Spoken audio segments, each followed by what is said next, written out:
자, 다시 오실 예수님. 저는 이제 몇 년 전부터 성탄절 이제, 할 때마다 하나님 주셨던 마음은 뭐냐면, 우리 성도들에게 예수님 다시 오신다. 이거를 기념하는 날로 우리가 했으면 좋겠다. 왜냐면, 사실 성탄절은 12월 25일인데, 예수님이 탄생한 날은 사실 12월 달이 아니었습니다. 그래서 예수님이 탄생하신 날에 대한 정확한 날짜는 아무도 몰라요. 근데 중요한 거는 이제 이 복음이 로마로 가면서 이 로마가 이미 이제 그리스 그 로마 신화라고 해가지고 제우스 신앙해갖고 벌써 이제 그 다신론을 믿고 있었는데 이 서기 313년에 복음이 전해지면서 로마가 이제 완전히 이제 그 콘스탄틴 황제가 그 로마의 종교는 기독교로 선포해버렸어요. 그러면서 이 복음을 듣지도 않았는데 로마 시민은 다 기독교를 믿어야 되는 거예요. 그러면서 이제 그 뭐랄까 로마 이제 천주교가 이제 한 1000년 정도의 시간이 흐르면서 우리 이제 개신교가 나왔는데 그런 여정에 이 이제 그 로마가 국교로 기독교를 믿기로 결정한부터 이제 유대교적인 어떤 그 기독교가 이제 완전히 로마식으로 이제 바뀌면서 이제 성모 마리아 나오고 아기 예수 이게 다 태양신과 이제 로마가 믿었던 어떤 신의 어떤 것들이 있고 그 다음에 이제 예수님 탄생을 우리가 기념하자 그러면서 자기들이 그 태양의 아들인 그 신 이름을 내가 까먹었는데 그 신이 태어난 날을 기념하는 날을 예수님의 생일로 이렇게 바꿨어요. 그래서 우리가 성탄절 하면 이제 우리가 예수님의 생일 정확히 태어난 날로 오해하는데 그건 아니고요. 예수님을 그냥 기념하는 날짜로 로마에서 그렇게 정한 거예요. 그래서 이제 12월 25일 날이 되는 거고 그때 이제 겨울이 돼서 그런데 성경학자들이 추정하는 거는 예수님이 태어나는 달이 2월인가 3월인가 뭐 이렇게 음력으로 이게 지금 우리가 양력을 쓰고 있는데 사실은 유대력도 그 달을 기준으로 하는 음력이고 이제 우리 한국도 옛날에 음력을 썼었는데 음력으로 해서 날짜가 양력으로 하면 조금씩 바뀌긴 하지만 성탄절은 원래 이제 예수님의 탄생일을 기념하지만 정확히 이 날은 아니다.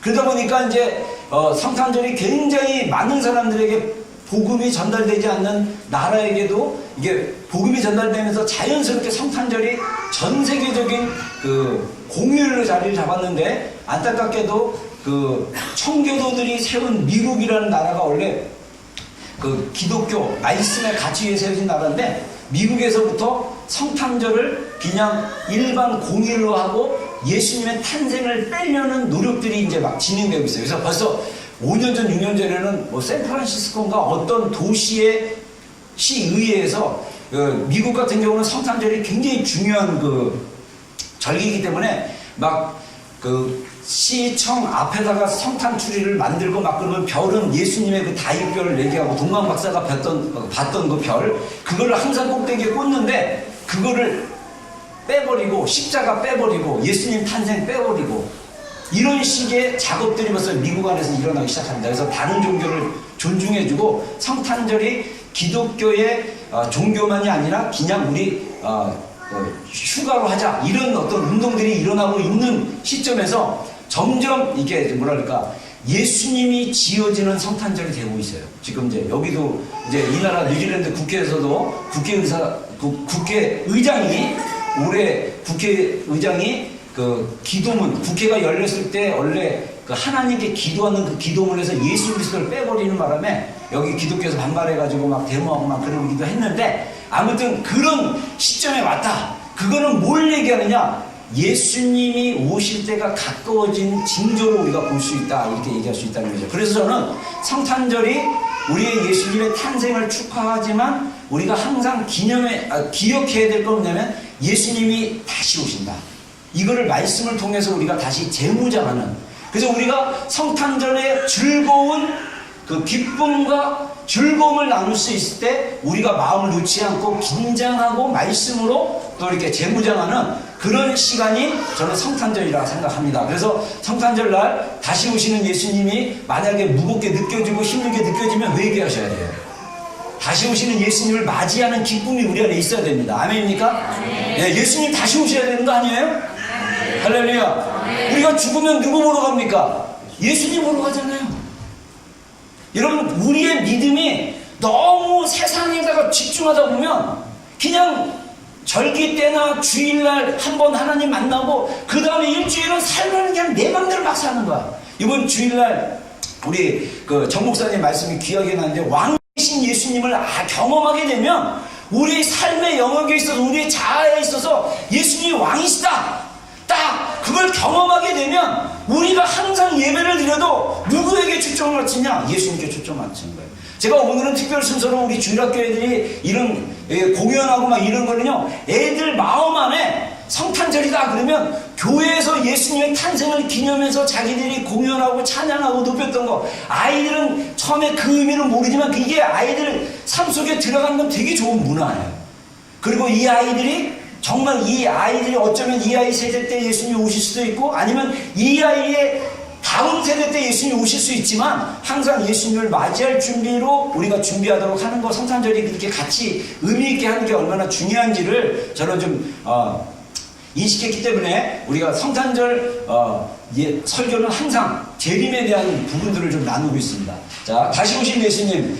자, 요한계시록 22장 20절 21절 두 절 말씀입니다. 한번 읽어보겠습니다. 시작. 이것들을 증언하신 이가 이르시되 내가 진실로 속죄오리라 하시거늘 아멘. 주 예수여 오시옵소서. 주 예수의 은혜가 모든 자들에게 있을지어다. 아멘. 아멘. 예, 한 30년 전에 한국의 극장 이름이 태멘 극장이 있어요. 서대문에. 저희 동네에서 가까워가지고. 근데 그 극장이 문 닫았어요. 근데 그 극장 이름이 왜 태멘이냐? 태초에 하나님이 천지를 창조하시냐? 창세기 1장 1절.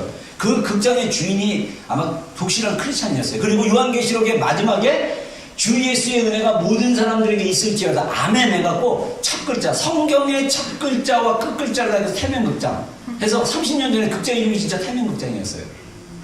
그래서 와, 이 주인분이 굉장히 믿음이 좋다. 태초에 하나님이 천지를 창조하시니라. 주 예수여 오시옵소서. 아멘. 그래서 성경은 하나님의 창조와 예수님의 오심으로 끝나고 있다는 거예요. 그래서 우리가 성경을 이해할 때 예수님의 오심만 기억하는, 예수님의 그 처음에 하나님의 천지를 창조하시고 육신으로 오시고 우리 인류를 구원하시고 그리고 마지막에 예수님이 오실 것이라는 것을 성경이 마지막으로 얘기하고 있기 때문에 우리는 뭘로 화답해야 되냐? 아멘으로 화답해야 되는 거예요. 그래서 요한계시록 22장 마지막 절에 마지막에 있는 두 절이 뭐랍니까? 이것들을, 사도 요한의 고백입니다. 자기가 요한계시록 1장부터 시작해가지고 22장 마지막까지 자기가 천국에 올라가서 본 환상들, 천국에 올라가서 봤던 예배들, 그리고 마지막 때 일어날 그 7가지의 재앙과 그 7 인을 띄는 거, 나팔 띄는 거, 대접, 7의 그 대접의 재앙들, 이것들을 다 보고 나서 마지막 결론으로 예수님이 사도 요한에게 직접 말씀하신 거예요. 이것들을 증언하신 이 예수님이 말씀하시되 내가 진실로 속히 오리라. 그 하시고는 그랬더니 아멘 주 예수여 오시옵소서. 이걸 누가 고백했습니까? 사도 요한이 고백했겠죠. 아멘 주 예수여 오시옵소서. 그랬더니 주의 은혜가 모든 자에게 있을지어다. 아멘. 이것도 아마 요한계시록을 썼던 사도 요한의 마지막 마무리 고백일 겁니다. 주 예수의 은혜가 너희 모든 사람에게 있을지어다. 아멘.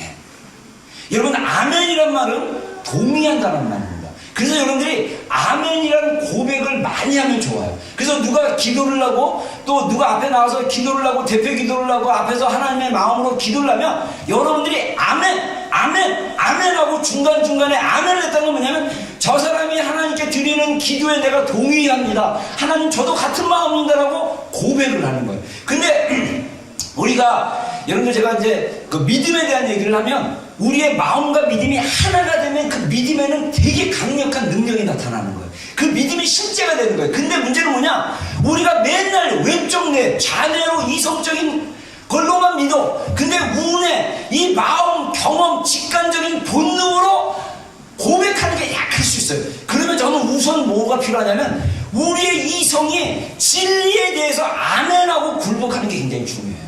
그래서 우리가 아멘을 잘하는 자가 되어야 돼요. 우리가 말씀을 선포할 때마다, 말씀을 들을 때마다 아멘, 아멘, 아멘 반응하기 시작하면 우리 안에 하나님의 믿음이 일어나기 시작하는 것입니다. 진리는 우리가 동의해서, 진리는 우리가 마음대로 바꿀 수 없는 것입니다. 진리는 절대적인 것입니다. 진리는 변하지 않는 것입니다. 진리는 살아있는 것입니다. 살아있는 실제를 경험하고 싶다면 내가 동의하면 돼요.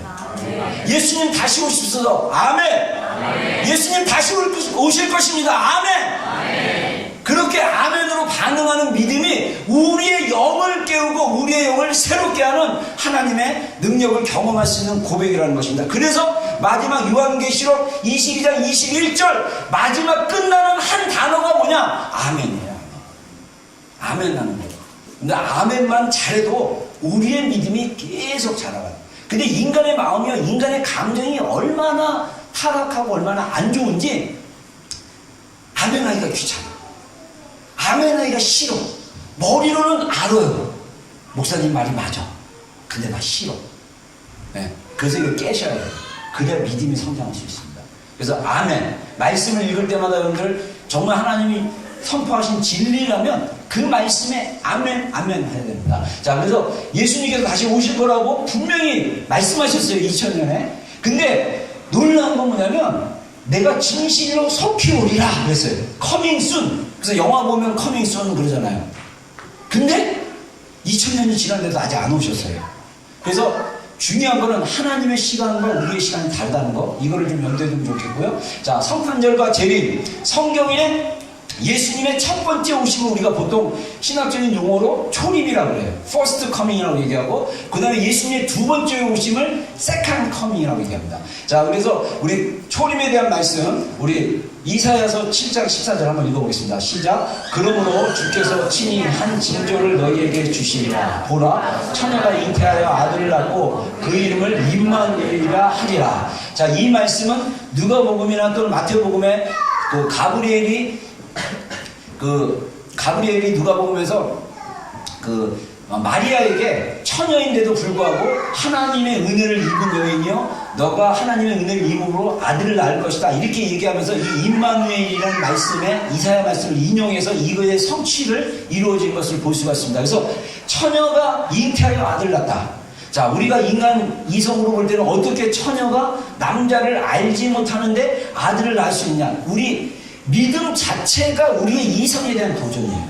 성경은 마리아가 남편, 원래 약혼자였던 요셉과 동침하기 이전에 하나님이 성령의 능력이 임하여서 예수님이 마리아의 몸을 빌려서 인간의 몸으로 오셨다라고 선포하고 있다는 것입니다. 그래서 우리가 우리의 이성으로 하나님을 믿는 게 아니라 하나님의 진리를 통해서 믿어야 됩니다. 그래서 이 마리아가 처녀임에도 불구하고 아들을 낳을 것이다 라고 이사야가 이미 몇백 년 전에 예언을 했다는 거예요. 그 예언이 성취가 된 것입니다. 그리고 이 선지자 미가가 예언을 하다가 갑자기 베들레헴 얘기를 해요. 자, 한번 읽어보겠습니다. 시작. 베들레헴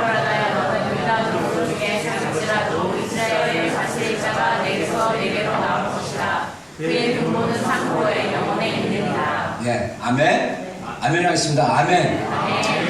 선지자 미가가 베들레헴에 대해서 예언을 하죠. 그러면서 네가 유다 족속 중에 작은 고을이지만 이스라엘을 다스릴 자가 내게서 나올 것이다. 그러면서 그분은 영원 속에 계셨던 분이고 이분은 우리의 오래된 역사의 근원이 되시는 분이다 라면서 하나님이 주신 감동으로 예언을 해버려요. 그래서 예수님이 베들레헴에서 태어나는 것입니다.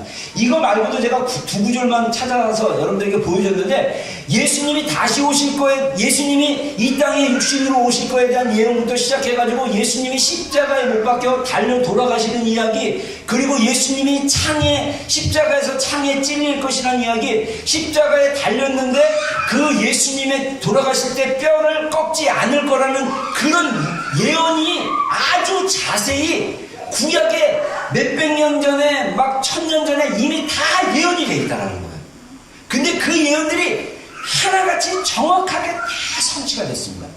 예를 들면 우리가 예수님의 그 십자가 사건을 우리가 유월절로 비교를 하거든요. 그래서 유월절로 비교를 하면 유월절날 그 이스라엘 백성들이 출애굽할 때 애굽에서 출애굽할 때 어린 양 1년밖에 안 되는 어린 양 순전한 어린 양의 피를 문설주에 바르고 다 이게 십자가의 그 예표다, 어떤 사인이다 이렇게 얘기를 하는데 그 사인 중에 하나가 뭐냐면 이 어린 양의 뼈를 꺾지 말라고 해요.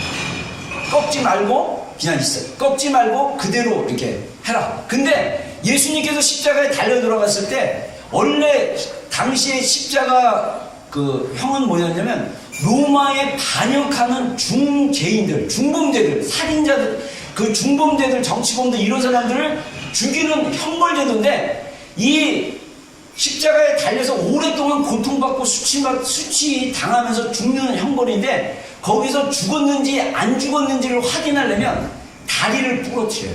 다리를 부러뜨리면 이 다리가 중력에 의해서 확 쳐져가지고 완전히 죽는 게 확신이 되고 또 어차피 죽을 거니까 너무 육체적으로 고통스러우니까 그 군병들한테 나한테 다리를 꺾어달라고 얘기해요.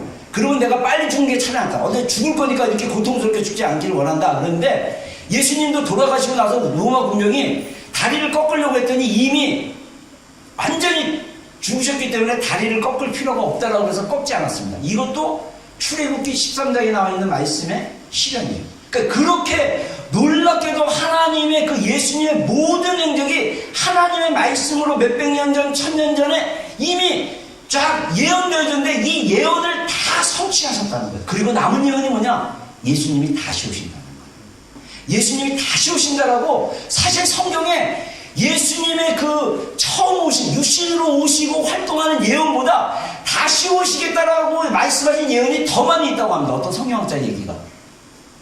근데 우리는 재림에 대해서 이미 이단들에게 너무나 많이 뺏겨서 재림하면 사람들이 그 부담스러워하고 이단들이 이 마귀가 벌써 알아가지고 예수님 오는 거를 우리 성도들로 하여금 준비 못하게 하려고 이 중요한 내용들을 다 이단들이 많이 사용을 해가지고 잘 우리가 부담스러워해요. 근데 제가 사실은 초림과 재림에 대한 성경 구절을 좀 찾아보려고 구글을 했는데 놀랍게도 신천지 막 그 다음에 구원파 복음 침례 막 여기서 자료가 많이 나와요. 조심하세요. 구글 믿지 마세요. 와, 그래서 이걸 잘 찾아봐야겠다. 대놓고 신천지 재림하면 대놓고 신천지예요. 이거 이만희가 저기 막 재림 예수님이거든요. 실제 하나님이라고 생각하거든요. 근데 그거를 몇십만 명이 믿어요. 한국에서. 부산에서는 몇 년 전에 하얀 옷 입은 청년들이 무대기로 데모를 했어요. 이만희 재림 예수라고. 저도 실제로 봤는데요. 과천에 그 뉴코아 빌딩에 지인이 있어서 식사하러 갔다가 엘리베이터에서 하얀 와이셔츠를 입은 청년 남녀가 무대 위로 막 타는 거예요. 그래서 친구한테 야 이거 뭐냐 그랬더니 여기 신천지 본부가 있다고. 근데 대부분 젊은 애들이에요. 대부분 젊은 애들이 그러니까 진짜 이 마지막 시대 예수님이 경고하는 것처럼 사람의 미혹을 조심해라. 사람을 통해서 오는 미혹이 있다. 근데 중요한 거는 미혹에 빠지지 않으려면 우리가 말씀으로 정확하게 볼 수 있어야 되고 말씀으로 정확하게 분별할 수 있는 게 필요하다는 것입니다. 그래서 그 재림에 대한 말씀 세 구절을 말씀했습니다. 자, 이거 다 예수님 말씀하신 거예요. 마태복음 24장 31절 한번 읽어보겠습니다. 시작. 그때 이스라엘 친구가 하늘에서 울리고 그때 땅에 모든 소들이 통곡하며 그들이 이자가 부름을 타고 능력과 큰 영광으로 오는 것을 보리라. 예, 아멘. 아멘. 자, 그래서 예수님이 본인이 마태복음 24장과 25장 이 종말에 대한 말씀을 비유로도 말씀하시고 직접적으로 예언으로 말씀하시면서 하늘의 징조가 인자의 징조가 하늘에서 보일 것이다 라고 얘기하고 그러면서 이게 일어나면 땅의 모든 족속들이 통곡할 것이다 그러면서 그들이 인자가 구름을 타고 능력과 큰 권능으로 오는 것을 보리라. 이게 이제 우리가 성경학자들이나 이 성경 말씀 여러 가지를 보면서 마지막 7번째 나팔이 울렸을 때 실제로 하늘에서 나팔이 울릴 것으로 믿습니다. 유대인들은요, 특히 우리가 가지고 있는 신약 성경이 아닌 구약 성경 중에 많은 부분이 사실 예수님을 안 믿는 유대인들도 가지고 있는 성경이 겹치는 게 있어요. 근데 이들은 실제로 말씀을 문자적으로 믿습니다. 그래서 메시아가 나팔 불 때 올 거라고 믿고 있어요. 그래서 실제로 하늘에서 전체적인 나팔이 울릴 때 7번째 나팔, 요한계시록에 보면 마지막 7 대접이 끝날 때 7번째 나팔이 불면 그때 예수님이 구름 타고 오실 것이다, 이렇게 얘기하고 있죠. 예수님 자신이 그렇게 말씀하시고 있습니다. 그리고 요한계시록 우리가 읽었던 아까 22장에 3번씩이나 예수님이 내가 오리라, 내가 반드시 오리라 말씀하세요. 그래서 우리가 보통 성경학자들이 얘기하는 게 성경에서 3번 말하는 거는 중요하기 때문에 강조하는 것이다, 이렇게 얘기해요. 그래서 예수님께서 내가 진실로 진실로 너희에게 이르노니 2번 강조해도 이거는 너무나 중요하기 때문에 예수님이 2번 반복하는 거예요. 근데 3번 얘기한 거는 정말 중요하기 때문에 강조한다라고 성경학자들이 얘기를 하거든요. 그래서 요한계시록 성경의 마지막 장인 요한계시록 22장에서 예수님께서 3번이나 내가 다시 올 거다 라고 말씀하시는 걸 볼 수 있어요. 자, 22장 7절 한번 읽어보겠습니다. 시작.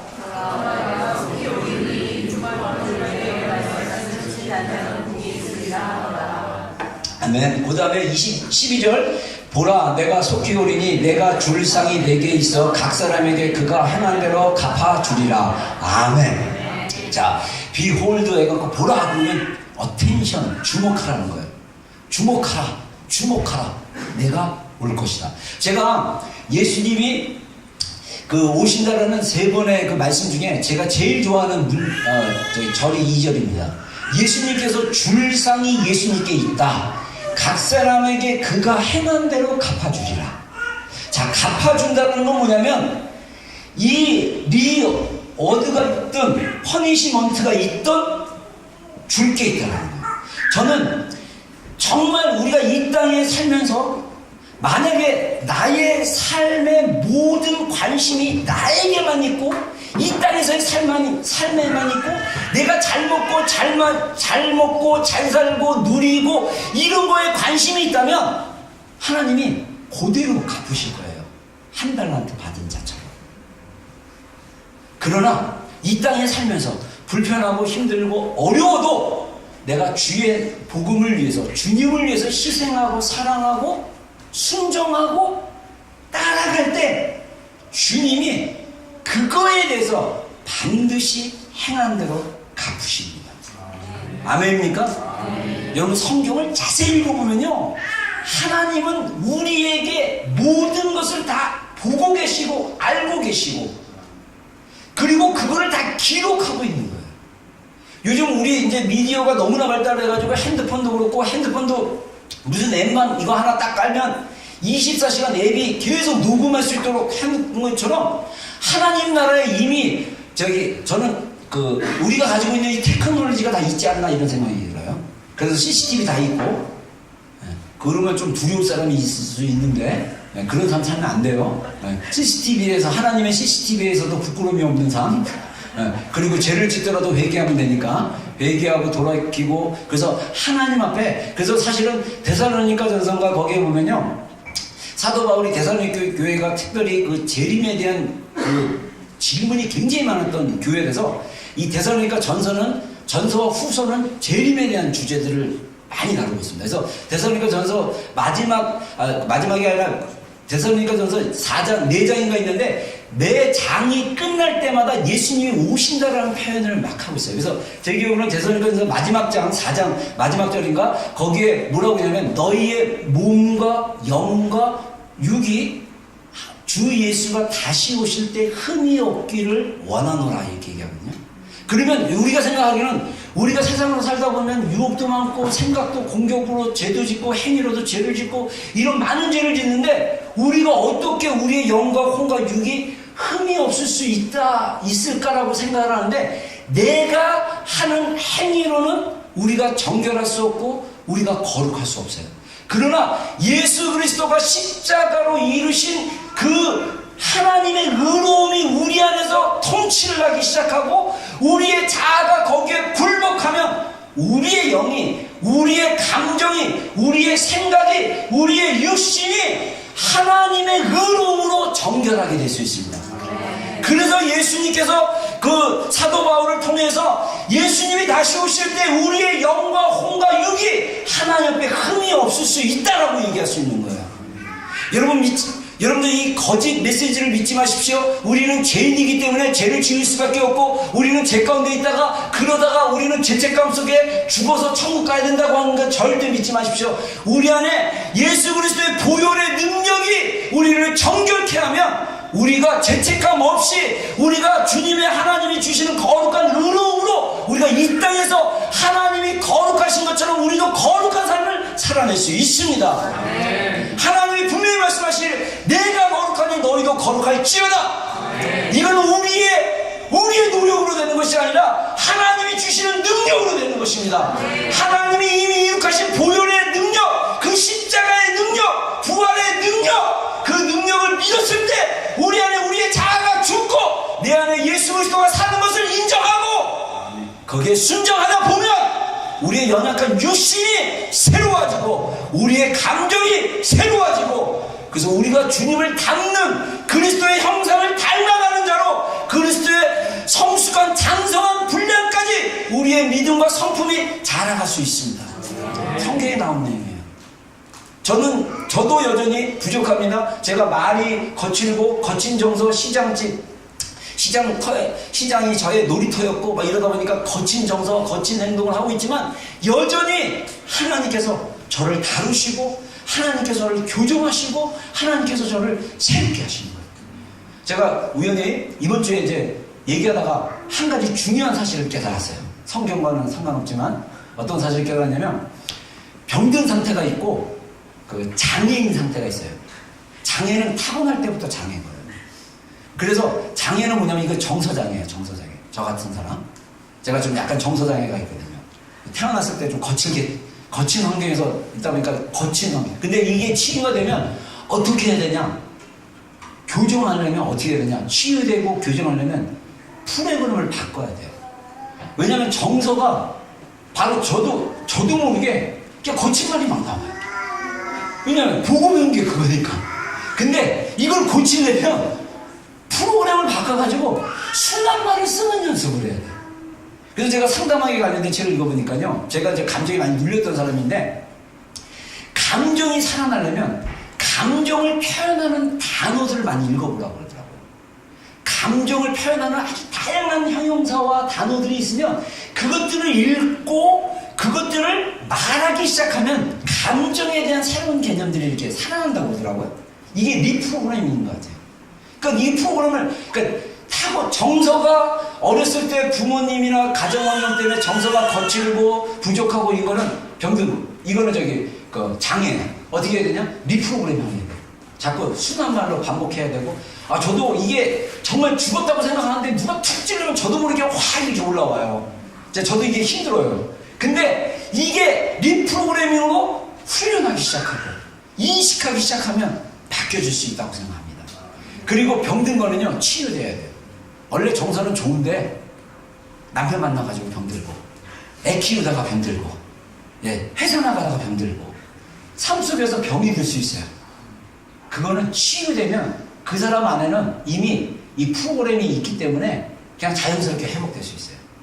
제가 이번 주 배운 교훈입니다. 대화를 통해서. 그래서 하나님은 우리를 새롭게 하십니다. 하나님은 우리를 새롭게 하시는데 그 새롭게 하심이 각 개인의 그 맞춤형으로 다 다르다는 거예요.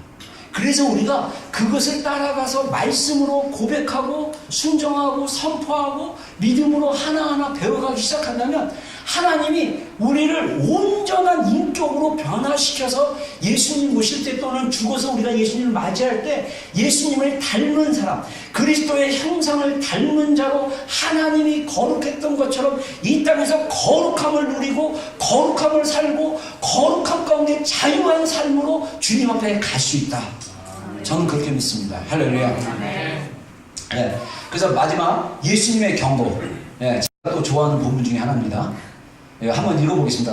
누가복음 22장 34절, 35절, 36절 다 읽겠습니다. 시작. 너희는 스스로 조심하라. 그렇지 않으면 방탕함과 술 취함과 생활의 염려로 마음이 둔하여지고 뜻밖의 그날이 덕과 같이 이르리라. 이 날은 온 지구상에 거하는 모든 사람에게 이르리라. 이러므로 너희는 장차 올 이 모든 일을 능히 피하고 인자 앞에 서도록 항상 기도하며 깨어 있으라 하시니라. 아멘. 아멘. 예수님이 사실은 누가복음 22장 앞부분에 이 세상 징조에 대해서 예수님이 오실 때의 징조에 대한 얘기 쭉 하고요. 무화과 나무 비유도 하시고 막 그러면서 마지막에 제자들에게 경고하기를 너희는 스스로 조심하는데 너희 마음이 둔하지 않도록 조심하라는 거예요. 그래서 여러분들 잠언 4장 23절에 말씀하는 것처럼 무릇 지킬 만한 것보다 너의 마음을 지키라. 이는 생명의 근원이 너에게서 그 안에서 남이라 이렇게 말씀하시거든요. 그래서 우리가 마음 지키는 게 굉장히 중요해요. 마음 지키는 게.